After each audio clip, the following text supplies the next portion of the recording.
আজকে রান্না করবো দেশি মুরগির হাত পা লতা পাতা চামড়া দিয়ে ডাল। আমার এইগুলো চামড়া দিয়ে মুরগি রান্না করতে অনেক মজা লাগে, যার কারণে আজকে আমি এগুলো দিয়ে রান্না করবো। কার কেমন পছন্দ জানি না, তবে সবার পছন্দ তাই করি না। কষিয়ে নিচ্ছি মশলা দিয়ে ভালো করে।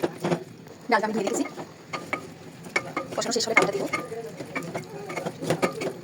দেখুন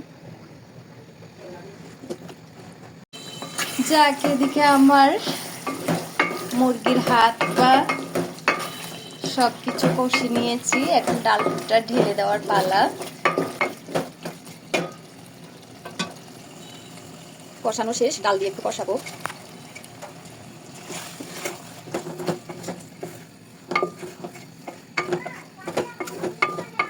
ডাল দিয়ে কষিয়ে নিচ্ছি আমি।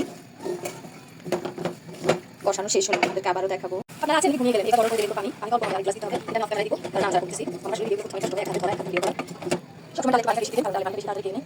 তুমি আকাশের বুকে বিশালতা, তুমি আমার স্ত্রী সরলতা, প্রতিভা।